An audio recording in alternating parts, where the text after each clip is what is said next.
Bueno, muchas gracias por la presentación y sobre todo por la invitación a participar en esta reunión. Y bueno, el tema en relación a los objetivos de la reunión, las últimas novedades sobre los métodos y las técnicas de investigación, pues claro, la cuestión de la organización de las representaciones, la distribución espacial de estas en el ámbito, en la cueva, pues no es precisamente el tema que más novedades puede aportar estos últimos años frente, por ejemplo, pues a cuestiones aplicadas como la fotografía digital, los pigmentos, la datación absoluta, etc., ¿no? Da la impresión un poco de que estamos instalados en una época en que todavía no hemos acabado adecuadamente la digestión, no ya de los trabajos de las décadas de los 60, 70 del Elba Buran, sino tampoco demasiado las importantes matizaciones introducidas después pues, por autores como Sauvet, por ejemplo, o como Vialou. Y en todo caso, bueno, esto por un lado. Luego, de otra, claro, la reciente localización de esta cueva de Arminche, en Lekeitio, como saben, se ha producido a finales de mayo, principios de junio, este mismo año, y el hecho de que, bueno, he empezado un poco a plantearme cómo estudiar este tipo de conjuntos, obligaba un poco a introducir esto y a hablar, teniendo en cuenta un poco también la expectación que era, una relativa expectación, hablar un poco de Arminche. De manera que lo que al final voy a hacer es intentar una mínima descripción de Arminche, o de algunos aspectos de Arminche, y luego seleccionar algunos aspectos vinculados a esa organización de las representaciones, tanto a nivel, a escala regional como a escala interna del yacimiento, y tratar un poco de exponer hacer un balance un poco de la situación actual. En todo caso, antes de entrar en esta cavidad, me gustaría hacer dos acotaciones, quizá un tanto particulares, en relación a los estudios un poco sobre la organización de las representaciones. Digamos, acotaciones referidas un poco al para qué estos trabajos y también al cómo, ¿no? Respecto a lo primero, debo reconocer que no me interesa demasiado la organización de las representaciones y su distribución en la cueva en sí misma, dicho de otra forma, no me interesan tanto como no me interesa ningún intento de desvelar la sintaxis existente en las cuevas como medio para alcanzar un significado, alcanzar su interpretación, como ya indicara, como ya criticara un poco en la crítica a los trabajos del Elba Buran, ya indicara Lord Blanchet hace algunos años. Me interesa, desde luego, la organización de las representaciones, su distribución en la cueva, pero me interesa, sobre todo, en la medida en que las variantes en el interior de la cueva o las modificaciones diacrónicas en esos esquemas de organización puedan vincularse con la reconstrucción de geografías sociales o puedan vincularse, por ese paralelo, integrarse con otras modificaciones espaciales o, sobre todo, diacrónicas en otros componentes culturales, sean artísticos, sean económicos, sean tecnológicos. En relación a los objetivos y en relación al cómo, bueno, pues el procedimiento tradicional se ha basado en la cuantificación de representaciones a distintos niveles, y es algo en lo que, bueno, pues también tengo que reconocer que tengo serios problemas en los últimos años.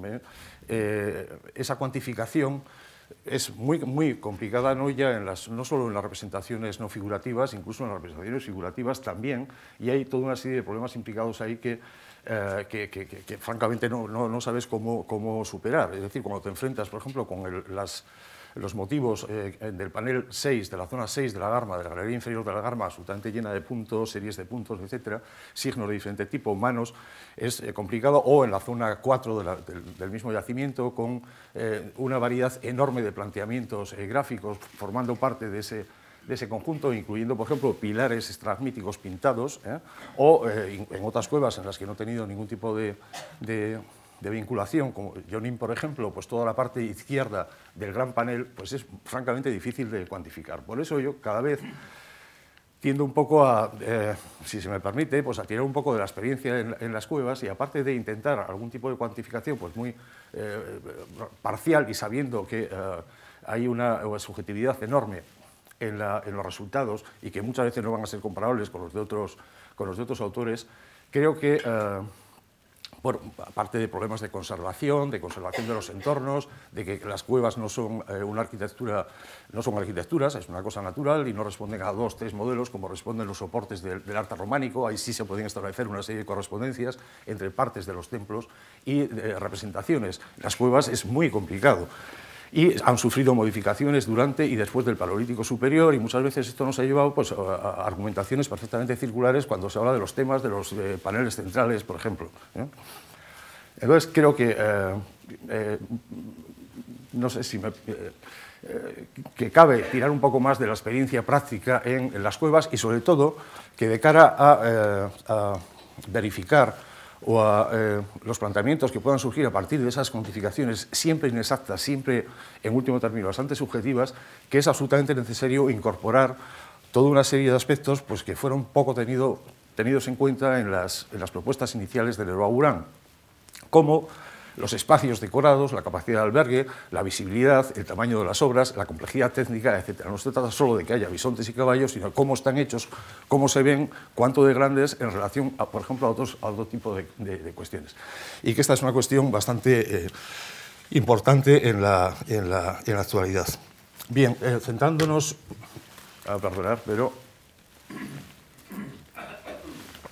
centrándonos en la cueva de Arninche, un poco, bueno, vamos a ver que ofrece un ejemplo pues, absolutamente canónico de organización que, o creo, que permite ser evaluado un poco en el resto de la región cantábrica también, ¿no? Bueno, esta es una fotografía del grupo espeleológico Hades, que es al que corresponde el descubrimiento, junto con López Quintana, un arqueólogo también de la zona de Guernica.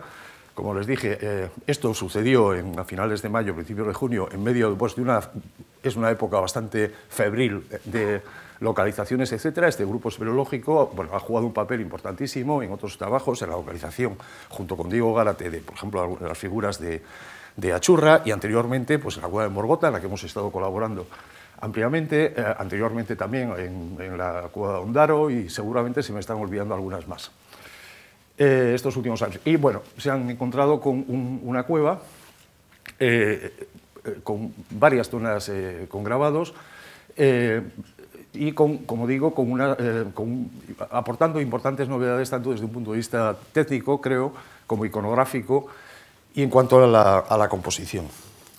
Entonces, voy a tratar de detallarles un poco las principales características de esta cavidad. Muy rápidamente. Bueno, en principio no voy a tratar de justificarlo demasiado, pero vamos, es una composición muy coherente, cronológicamente creo que de un periodo relativamente corto, de un momento del Magdaleniense reciente, por el estilo de las figuras, las convenciones de representación presentes, algunos rasgos iconográficos, la misma composición faunística creo que es característica o relativamente característica de esta época, los signos abstractos presentes, ya saben que hay una serie de claviformes de tipo pirenaico. Y, bueno, no voy a justificar, como digo, demasiado esto. En cuanto a la cavidad, es una cavidad rara, es una cavidad francamente un poco distinta. Es una cavidad que se inunda periódicamente, al menos, bueno, se han diferenciado altimétricamente 3 niveles, el inferior, medio, el superior. Como veremos, los grabados están o se conservan, que no lo sabemos hasta qué punto exactamente, en los niveles superiores, y desde luego el nivel inferior y medio, o parte del medio, se inundan periódicamente.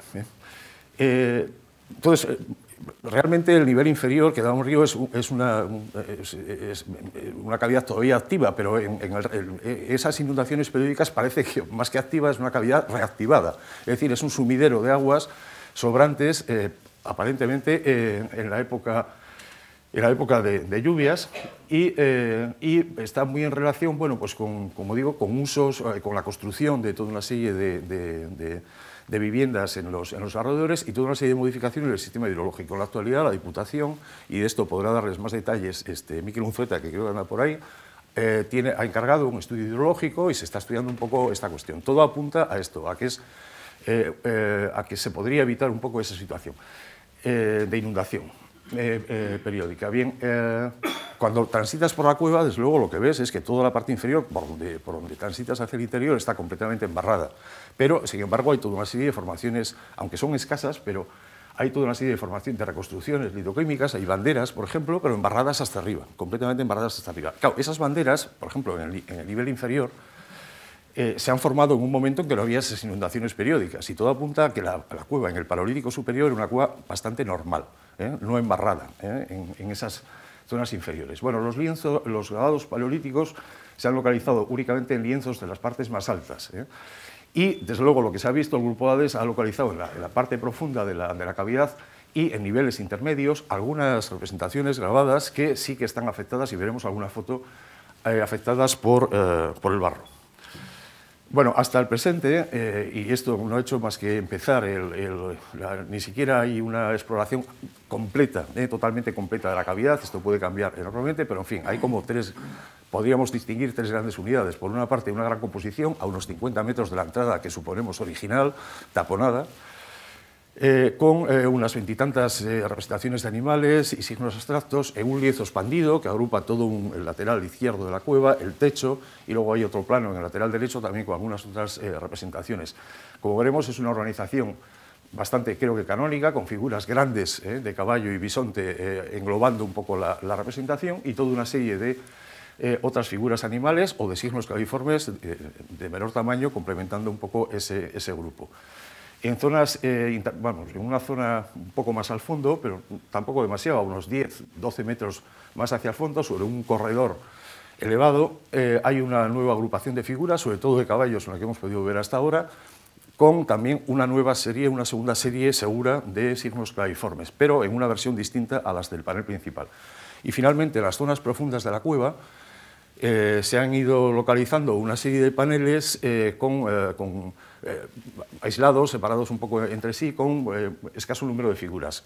Casi siempre todo lo identificable hasta ahora, o identificado hasta ahora, son caballos. Hay algún cuadrúpedo todavía que un poco indeterminado, pero son todo caballos, y en composiciones o bien aislados o en composiciones de como mucho, dos, tres figuras, como mucho. Bien, desde otros puntos de vista, bueno, esta es una fotografía de la parte más, con trazos más entreverados, más entrecruzados, del centro de ese panel central. Es una zona ya de techo. Bueno, como veremos, hay, aparte de la iconografía, que como digo es relativamente de gran interés, también las superficies trabajadas y el tipo de procedimiento técnico, bueno, pues a mí me llamó la atención bastante, porque desde luego no había visto nada parecido en ninguna otra cueva. Hablando con Olivia, por ejemplo, pues sí hemos visto que sí que puede haber cosas, incluso pasó una diapositiva de Ocho Zelaya que sería algo muy parecido a esto. Yo, desde luego, no recuerdo en las cuevas que he visto este procedimiento. Quizá me he topado con una, dos, tres figuras, de las que no me acuerdo en este momento, pero desde luego nunca con una cueva con 50 representaciones de signos, siempre con el mismo procedimiento. Trataré un poco luego de detallar a qué se debe esto, este procedimiento. El caso es que, bueno, como veremos, las paredes trabajadas en esos lienzos altos, en la parte alta de la cueva, siempre son un poco de este tipo. Son paredes expandidas, paredes o techos expandidos, sin demasiadas accidentes de tipo grieta o grandes reconstrucciones litoquímicas, pero no es una superficie lisa, es una superficie granulosa, aparentemente bastante alterada e inestable, y con una capa muy fina de arcilla de calcificación expandida irregularmente, que, como veremos, creo que ha generado, bueno, pues estas variantes técnicas aplicadas o está muy relacionada con esas variantes técnicas, y luego con algunos aspectos de la visibilidad, etc., ¿no? Bueno, yo lo que hice al principio de esta... Una vez que aparece la cueva, yo lo que hice fue, claro, a partir de una diapositiva, en este caso del Hades, de Xavier Gezura, que hace las fotografías algo mejor que yo, es la fotografía que tenía más expandida, más extensa de todo este panel de pared y techo, en la parte anterior de la cueva, y lo que hice fue, bueno, pues un ejercicio digamos, definir, individualizar cada una de las líneas y ver qué tipo de representaciones animales había, y creo que está hasta en internet ahora por ahí un poco el resultado, bien, y digamos, ese ejercicio, bueno, la verdad es que es de las cosas más gratificantes que he hecho en los últimos años, y bueno, en todo caso les voy a pasar el resultado, teniendo en cuenta que no es un calco, sino que es un croquis, es un mero dibujo sobre fotografía, eso sí, utilizando también los detalles que se ven en otras fotografías, un poco más de detalles. En este panel sí que he podido trabajar con un cierto detalle. En todo caso, Los trazos en blanco que he remarcado no pretenden reproducir todo lo que está grabado en esa figura, sino lo esencial, lo más importante. O sea, no es, como digo, un calco para publicar como tal calco, sino un croquis de lectura inicial. Bueno, en todo caso, se ve una gran composición, como veían anteriormente, por toda esta zona, con muchas líneas grabadas. Y bueno, creo que hay dos figuras más importantes, que son estas dos, de bisonte y caballo. Bueno, por cierto, son figuras incompletas, con un grado de detalle bastante diferente entre la parte anterior y la parte posterior. Lo cual no es independiente del hecho de que, por ejemplo, en Santibáñez, pues en el panel central suceda exactamente lo mismo, o en Ekain suceda exactamente lo mismo, es decir, un tratamiento técnico mucho más acusado, mucho más de las partes anteriores y un cierto desentendimiento de las partes posteriores. O, volviendo a versiones más antiguas, lo mismo que comentamos cuando publicamos la Cogalanas, por ejemplo, pues entre la distribución asimétrica entre el trazo tamponado y justapuesto que aparecía en las cabezas y el tamponado discontinuo que aparece en las zonas menos trabajadas del fondo. Bien, entre estas dos figuras de caballo y bisonte, que yo creo que son, tienen algunos caracteres estilísticos que permiten asociarlo con cierta facilidad con el arte mobiliario del Majarenense medio, del Majarenense superior, en toda la zona del Pirineo y también de la región cantábrica. Luego se han ido detallando toda una serie de figuras más pequeñas en torno al caballo, o luego, como veremos, en toda esta parte superior. Bueno, aquí ven unas representaciones bastante claras de caballo con las líneas estas escapulares, una banda de despiece, una cabra con los cuernos, el número 4 y el número 6 son cabras pirenaicas por la alineación de los cuernos, algunas líneas interiores de despiece, tiene algunos raspados interiores que no lo he incluido, esta cabra, y parece también un venablo, bueno, nuevos caballos con la línea escapular, etc. La verdad es que nos dio bastante trabajo identificarlo porque toda la parte de la crinera coincide, se solapa con una representación de cabra hecha justamente encima, cuyo vientre está raspado y prácticamente ha destruido o ha ocultado, enmascarado bastante la zona de la cabeza. Y luego está esta otra figura de aquí que, bueno, en principio podría llevar a una discusión, parece un carnívoro con las orejas cortas, más bien redondeadas, etcétera, pero esa discusión, desde luego, se facilita cuando vemos un poco el resto de las figuras. Caray.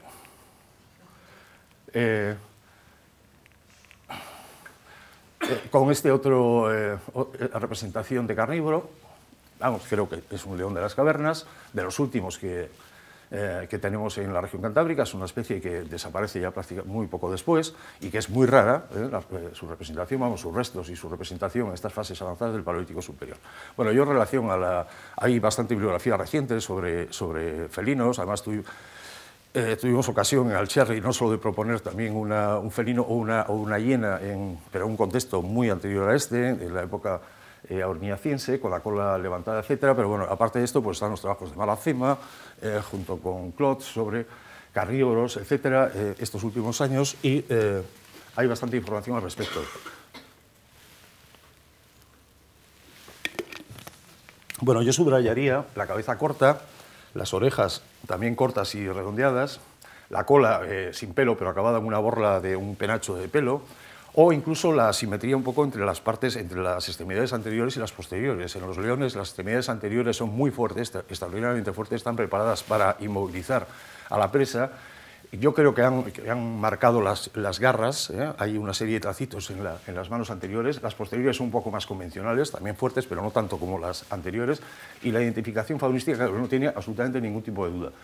Hay otras muchas figuras, por aquí un segundo bisonte, mucho más sumario que el de arriba, aunque tiene alguna línea más interior, esto que yo creo que corresponde a un tercer bisonte quizá, una representación de cabra con un caballo dispuesto aquí.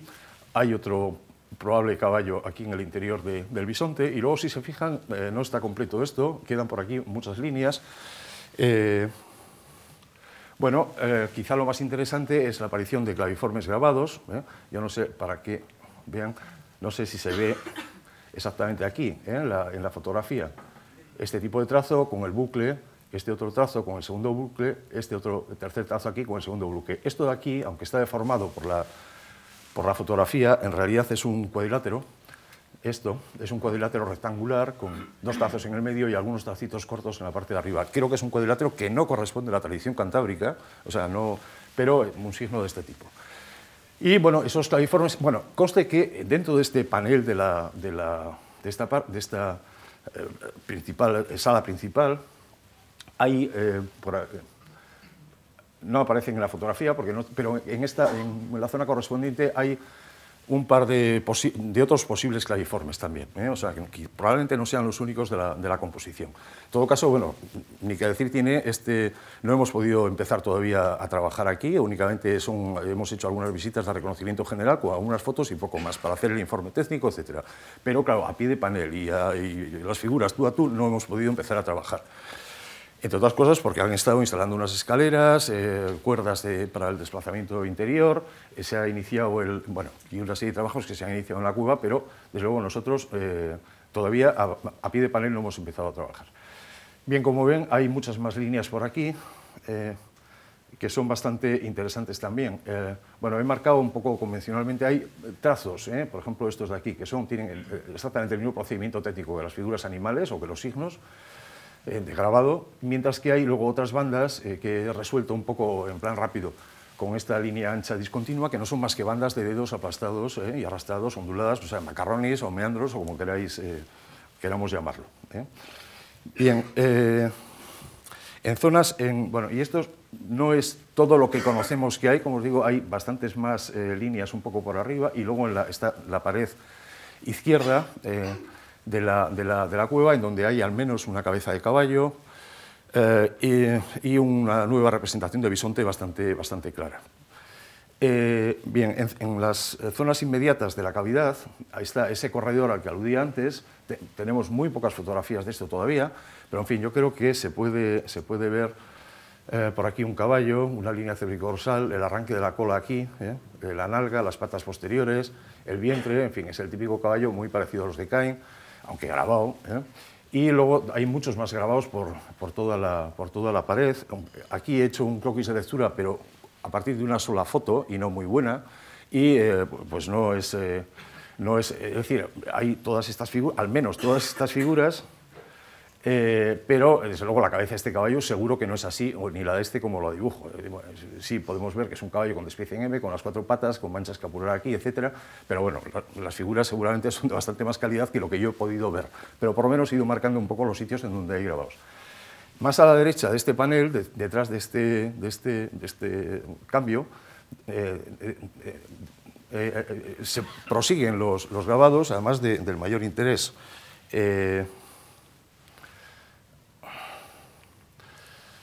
Yo creo que aquí se ven bastante claramente estas series de trazos realizados en paralelo con los dedos, probablemente, pero si se fijan, aunque no es fácil de ver sobre esta fotografía, pero además hay algunos trazos simples en bucle por aquí. 1, 2, por aquí hay uno aquí, otro aquí, otro aquí. Es decir, el esquema, y esto es un dibujo muy rápido, pero son claviformes hechos con trazos paralelos, bandas de trazos paralelos y un bucle.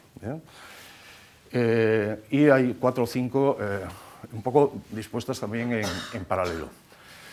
Inmediatamente a la derecha de los caballos que veíamos anteriormente. Este era el que veíamos en la diapositiva anterior, más a la derecha. Y ya en zonas del fondo de la cueva, lo que hay son, como les decía antes, algunos paneles mucho más pequeños, con 1 o 2 representaciones como mucho, siempre de caballos cuando se ha podido identificar. Y, por ejemplo, yo creo que se ve bastante bien y que no hay que insistir mucho en la identificación. Pues, están las 2 patas anteriores aquí, la cabeza, por aquí viene la línea ventral y una banda un poco paralela, desde luego tiene los cuartos traseros que están por aquí, en fin. Está esta figura, he seleccionado esta porque es la fotografía que tengo más de cerca, en que se puede ver una figura más de cerca. Y nos permite ver cómo es otro caballo, desde luego, y el embarramiento de toda la parte inferior, la parte de la cabeza, la crinera, en fin, línea cervicodorsal por aquí. Si se fijan, por aquí se ve perfectamente el vientre. Esta figura tenía un despiece en M y desde luego aquí tiene patas anteriores y patas posteriores. El problema es que eso está completamente embarrado. Y en mayor o menor medida, pero al menos el vientre y la línea interior de despiece es bastante clara, por aquí la línea interior y por aquí el vientre. Y yo creo que aquí tiene también algunos trazos de las patas anteriores. Por supuesto tiene la mancha escapular, como todos los demás, etc. Bien, y esto es un poco una mínima descripción topográfica de las principales zonas. En materia de temas, sintetizando, no estamos ante una cueva con muchísimas representaciones, de momento hay, incluyendo los signos, unas 50 representaciones, pero eso sí, con una distribución muy asimétrica de temas animales. Hay muchos caballos, relativamente pocos bisontes, algunas 5 cabras, 2 o 3 felinos, hay uno que nos queda un poco en el panel principal. Los 3, vamos, los 2 seguros y el posible tercero están todos en la misma composición principal. Y abundantes series de líneas sueltas, de meandros, etc. Bueno, destacan desde luego esas series de signos claviformes de tipología pirenaica muy clara en el caso de la primera que hemos visto. La segunda es una variante de eso, pero vamos, encajan dentro de la misma cuestión. Y en cuanto al procedimiento técnico, bueno, es muy particular, poco frecuente, como les decía, y bueno, hay que fijarse mucho en las superficies de trabajo, ¿no? Es una superficie rugosa, bastante alterada, creo que bastante inestable y con una película de calcificación extendida más o menos irregularmente. Hay 2 procedimientos visibles en la cueva, uno de ellos es perfectamente convencional y muy bien conocido, no es más que el arrastre de los dedos sobre una superficie plástica de arcilla muy blanda. Eso genera, lo que hace la mano, los dedos de la mano, es aplastar esa arcilla e incluso aplastar la capa superficial de la caliza que está bastante alterada. Lo emplasta todo ello, hace un surco más o menos brillante, sin más. Y luego están los grabados, bien, esto se utiliza para cuestiones no figurativas en principio, ¿no? A veces incluso superpuestas o infrapuestas a los grabados, al otro tipo de grabado. Que la verdad que yo en la actualidad, y sin haber hecho todavía un análisis de cerca y con lupas de este tipo de cuestiones, creo que son grabados lineales, hechos con un objeto más duro, de hueso, de asta quizá, y sobre una superficie en la que si utilizáramos un siles, intentáramos un grabado convencional, en algunos sectores donde esa superficie alterada está un poco más dura, a lo mejor podríamos grabar una línea convencional de bordes de lados paralelos y rectilíneos, igual durante 10, 15, 20 centímetros, pero enseguida empezaría a saltar. Empezaría a formarse toda una serie de desconches. Entonces, lo que han optado es por utilizar un objeto de punta un poco más ancha y arrastrarlo, levantando esa capa superficial alterada e inestable y desvelando la caliza de abajo, la caliza más blanca de la parte inferior. Entonces, claro, bueno, lo que comentaba es este procedimiento está utilizado en todas las figuras de animales que hemos visto hasta ahora, también en la mayor parte de los signos convencionales, y genera unas líneas bastante más anchas que las normales, con un grabado simple, que a su vez se vincula, o me parece que es vinculable, con el hecho de que la dimensión media, aunque no tengo escala de las fotos, pero y son poco científicas, la escala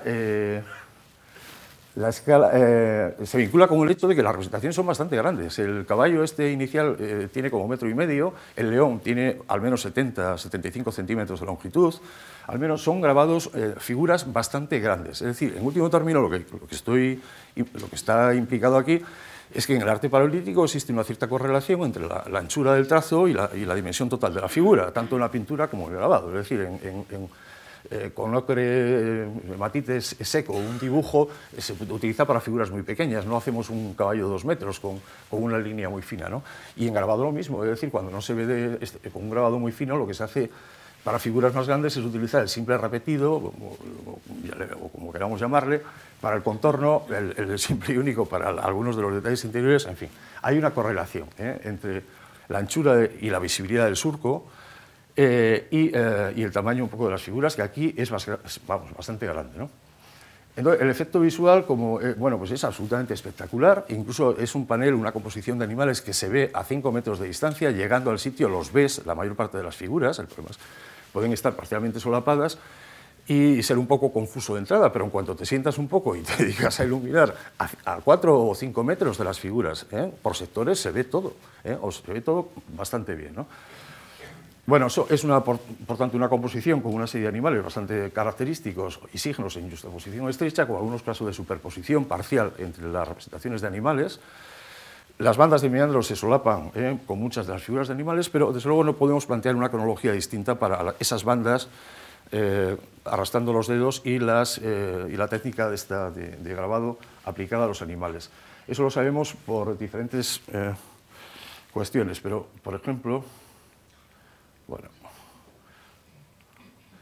el dibujo, la delineación de estos trazos grabados con esa técnica de grabado es paralela, en muchos casos, a las bandas hechas arrastrando los dedos. Es el mismo motivo, un poco en paralelo, el mismo motivo no figurativo. Y luego, incluso en el otro panel, un poco más al fondo, tenemos algunos signos claviformes que están hechos también con bandas de trazos paralelos, quizá hechos con la mano, creo que con la mano, no estoy totalmente seguro, pero en todo caso sí que son bandas de trazos paralelos y junto con un trazo idéntico al que tienen los signos, el bucle que tienen los signos del panel principal, con lo cual, vamos, el conjunto es casi desde cualquier punto de vista muy claramente coherente y sincrónico y con una composición que creo que es bastante canónica en los términos que propuso en su día pues, Leroy Gourhan, ¿no?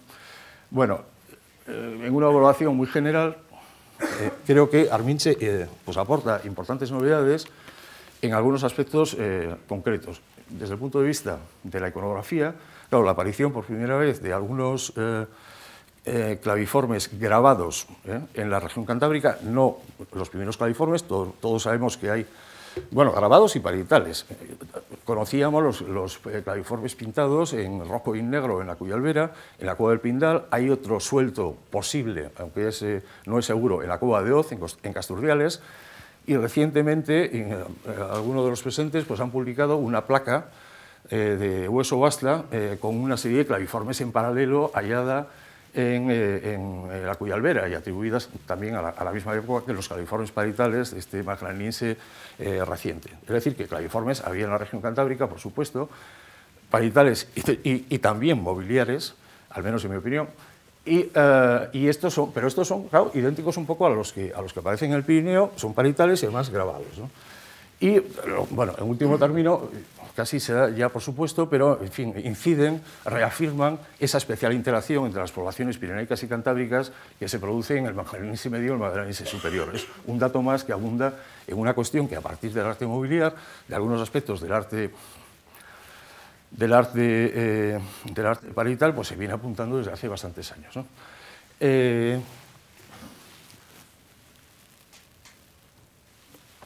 Aparte de los claviformes, la representación de dos leones, en mi opinión, seguros, y un tercer felino posible, pues claro, es interesante, tampoco son los únicos que hay en la región cantábrica, pero este tipo de animales pues, son muy raros en esa cronología tardía del magdaleniense. Los restos son escasísimos ya, son muy frecuentes en las fases gravetienses o oriñacienses, los restos óseos de grandes carnívoros, pero no al final del Paleolítico superior. Quizá, entre otras cosas,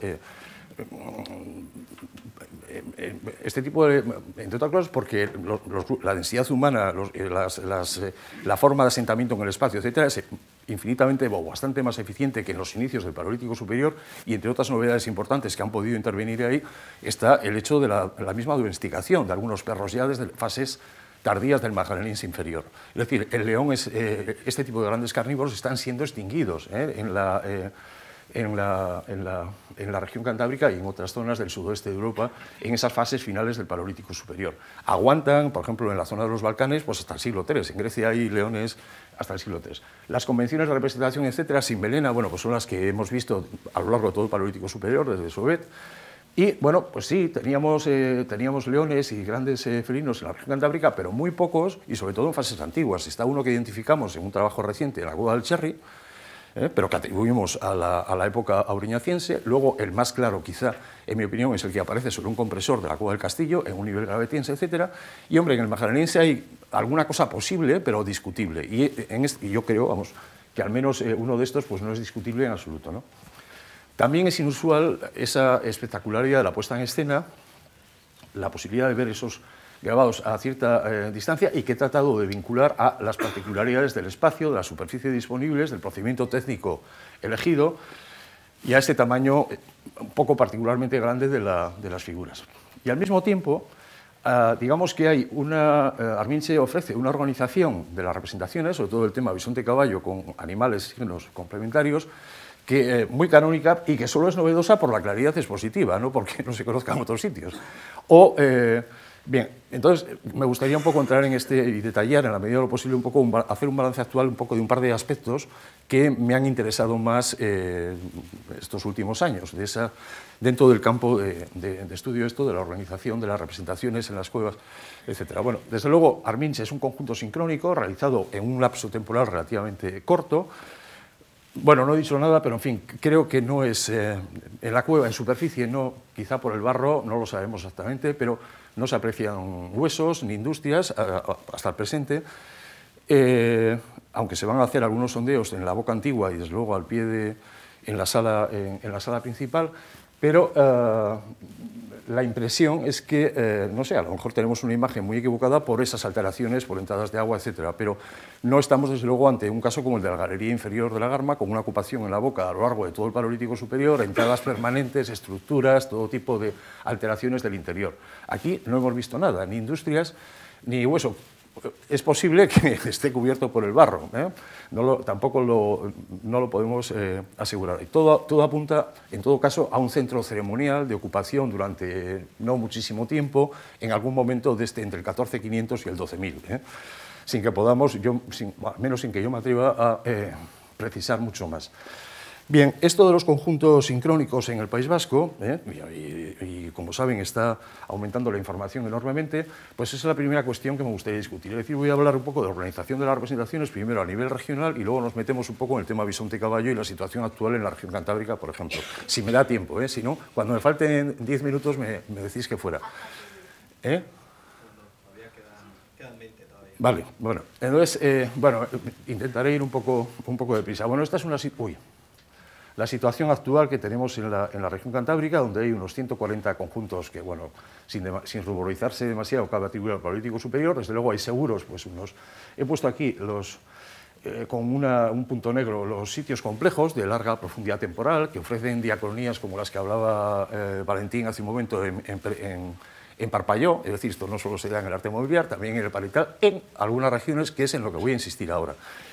Esto es algo que se vio a la existencia de estos conjuntos complejos, pues tipo Peñacandamo, Altamira, Castillo, La Pasiega, se vio en los mismos inicios de la investigación, esto aparecía aquí, y luego han ido apareciendo otros. Y digamos lo que en los últimos años, pues en lo que hemos insistido al estudiar las peculiaridades de la región es que esto no solo se da aquí, sino que es que no se da tanto en otras zonas, se da mucho menos. Es algo bastante específicamente cantábrico y bastante específico de las zonas centrales y occidentales. Mientras que, por el momento, al menos en la zona del País Vasco, en la zona del Cantábrico Oriental, hay toda una serie de conjuntos, a veces muy grandes, espectaculares, pero de un horizonte concreto. O sea, Seadecaen, Santibamiñe, Achurra, Arminche, yo qué sé, pues prácticamente todos. El único punto de discusión tradicionalmente podía ser Alcherri. Alcherri lo hemos revisado junto con Diego y con Aitor Ruiz Redondo estos últimos tiempos y desde luego lo que creemos que son dos cuevas, que vamos, es una cueva, pero dos centros parietales diferentes, que funcionan con una cronología muy distinta y además en los dos extremos del Paleolítico superior, Alcherri B o Alcherri superior, en la época auriñaciense y la galería intermedia, que es el Alcherri de toda la vida, la Majalenense, pues del Majalenense reciente, de esta misma cronología.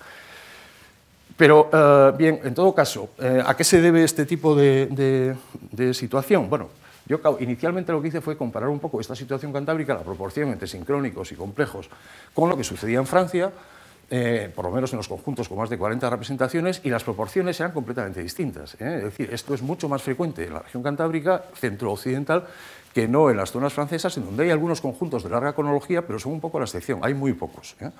Y la inmensa mayoría son de cronologías bastante concretas en el Paleolítico superior. Más recientemente, por ejemplo, un trabajo de fin de máster hace 2 años, Nuria Iranzo pues, valoró las representaciones desde Fuente del Trucho hasta Cueva Ambrosio y sucede lo mismo, son 17 conjuntos parietales, pequeños, pero perfectamente sincrónicos, sin que haya demasiados datos normalmente para plantear diacronías. Y me da la impresión de que en Andalucía, por ejemplo, pues la situación es relativamente similar. Entonces, ¿a qué se debe esa diferencia un poco de lo cantábrico? Bueno, de lo cantábrico central y occidental.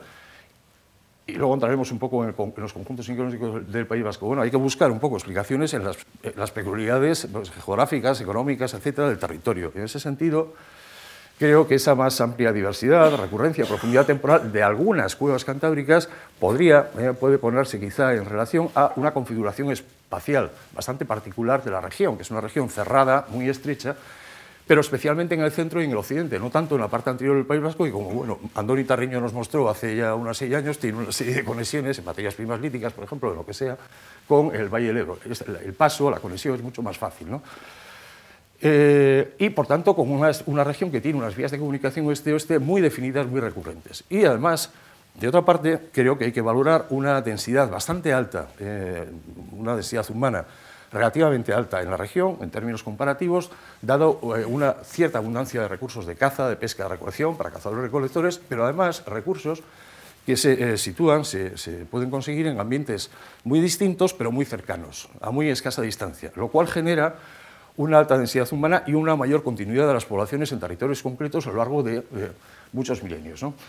Esto especialmente se da en la banda costera centro-occidental. Un esquema interpretativo que comparto con algunos autores del País Vasco, pues Miquel Aguirre, el mismo López Quintana, etcétera, es que esa densidad de población a lo largo de la región cantábrica no fue igualmente fuerte durante casi todo el Paleolítico superior, sino que hay un momento en que se equilibra, que es el Magellaniense reciente, como veremos, y es bastante diferente en fases anteriores, algo mayor en la banda costera centro-occidental.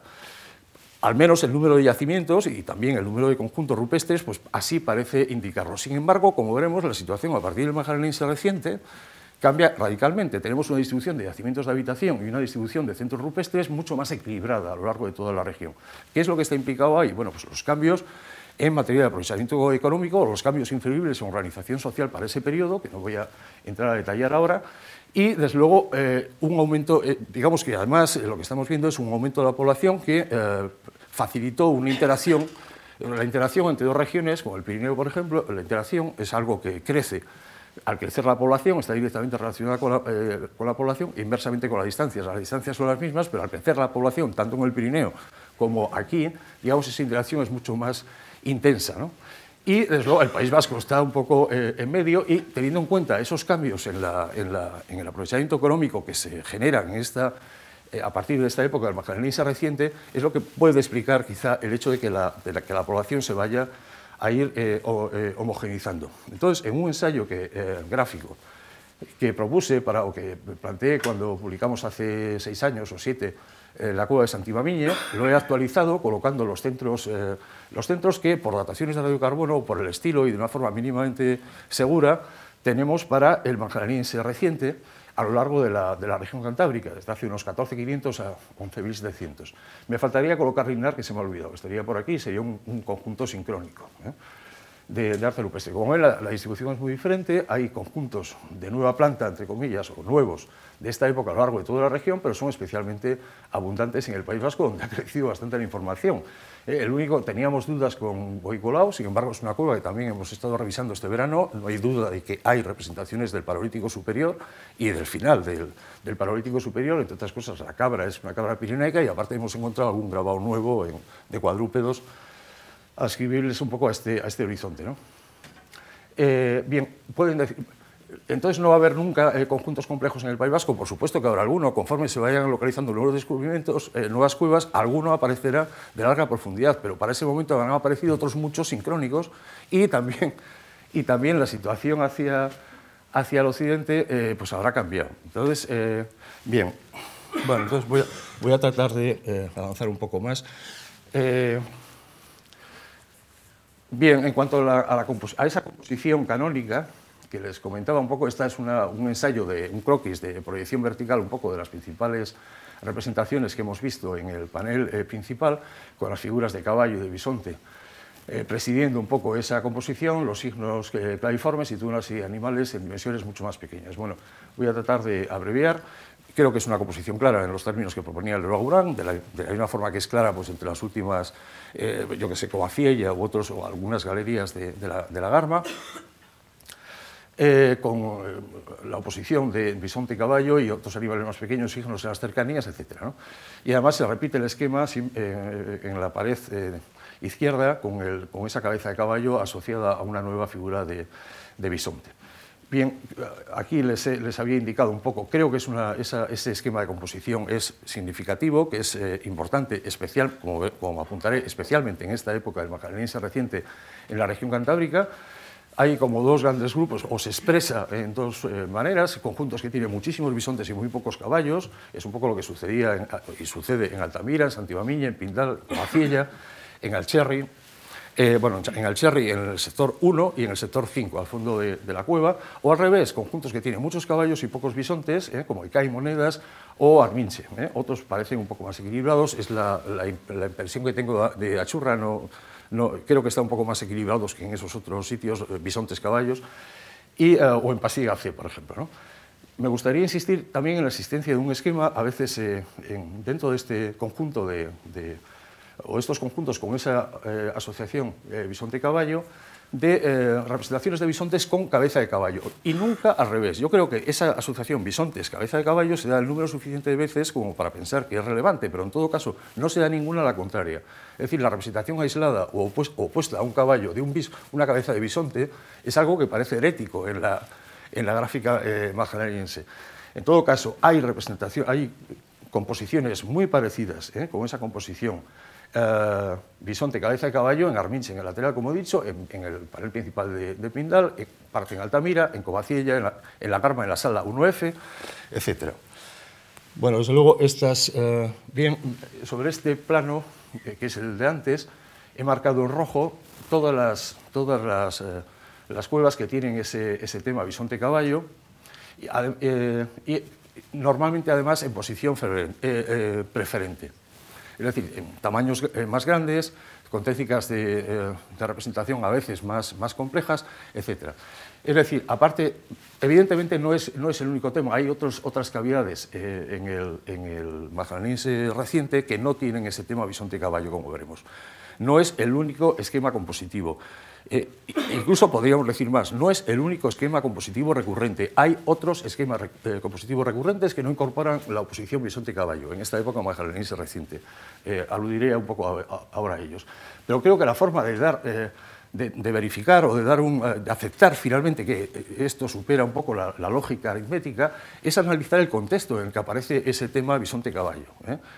El grado de visibilidad de los sitios, etc. Si pensamos en las cuevas estas que se ha indicado, pues veremos que realmente es un poco, se puede reivindicar perfectamente. Bueno, en la publicación de Santibamiñe metí una serie de gráficos de este tipo, que hoy han salido en varios sitios con los temas y las representaciones, y bueno, veíamos un poco cómo había todo un conjunto de cavidades cantábricas, casi exclusivamente con cabras, desde luego con ausencia de bisontes y caballos, con datos para pensar en esta misma época, Cobarón, el Bosque, el Otero, Linar, o, por ejemplo, la fase más reciente precisamente de la cueva de Coimbre, que hablaban de un esquema compositivo a base de representaciones de cabra, paralelo en el tiempo a esos otros esquemas con bisontes y caballos propios de una buena parte de los conjuntos del magdaleniense superior. Es decir, no hay para una época concreta un solo esquema compositivo, puede haber varios, incluso el magdaleniense superior, que es la época más unitaria.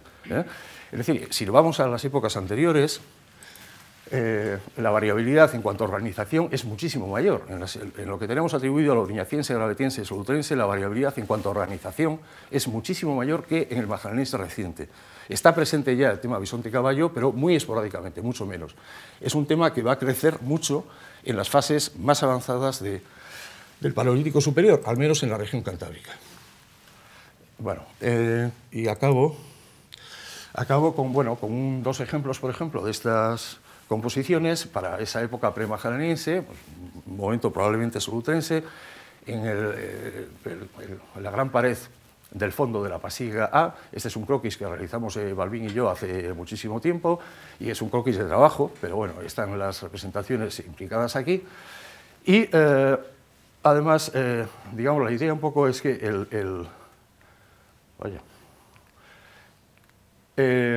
la temática implicada es la misma que estamos comentando en Alcherri, pero han cambiado mucho los actores secundarios.